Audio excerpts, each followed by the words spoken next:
Leo natamani tuone namna ya nguvu ya kijana inavyokuwa katika jamii. Kijana ni nguzo katika jamii yoyote ile. Kijana ni mtu ambaye anaonyesha mwanga katika jamii, kutokana na namna anavyochakata mambo, namna anavyoyachukulia mambo yanavyokuja. Sasa kijana anapokosa nguvu ya kimtazamo, nguvu ya kifikra, nguvu ya hekima, inakuwa ni ngumu kushindwa kuchakata mambo yanapokuja. Sasa jamii haihitaji vijana ambao wanashindwa kuchakata mambo. Jamii inahitaji kuwa na vijana ambao wanaweza kutoa mwanga na wanaweza kuiongoza jamii katika nafasi na katika nyadhifa ambazo wanaweza wakapewa. Inawezekana usiwe na nyadhifa katika serikali, katika ofisi za watu, lakini wewe mwenyewe katika maisha ya kawaida, namna unavyochukulia mambo yanavyokuja na namna unavyoyaongoza na kuyatafutia suluhisho.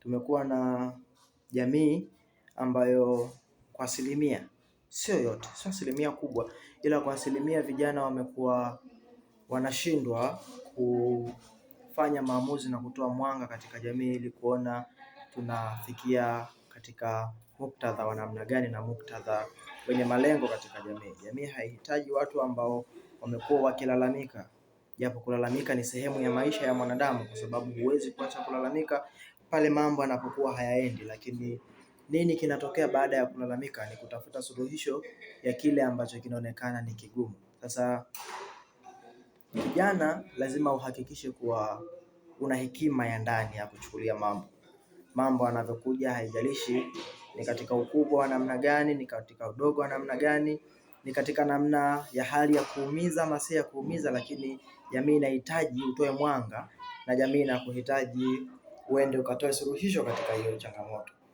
Jamii inahitaji kijana kuwa mbunifu. Kijana kuwa mbunifu katika muktadha wa kuleta maendeleo. Lazima uwe mbunifu kuona kuwa unapiga hatua wewe tu na hata jamii yako pia inayokuzunguka.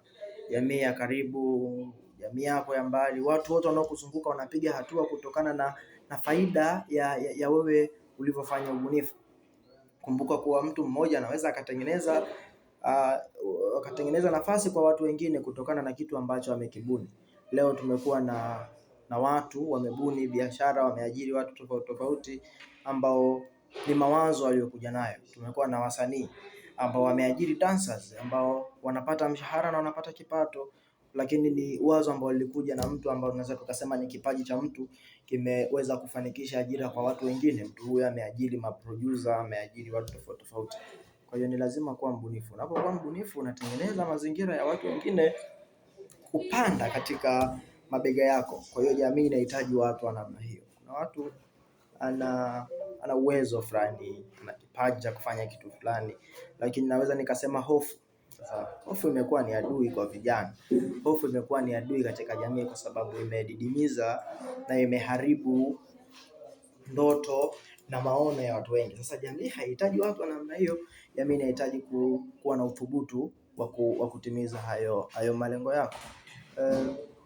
Jambo jingine, jamii inahitaji watu wenye uthubutu katika kutenda.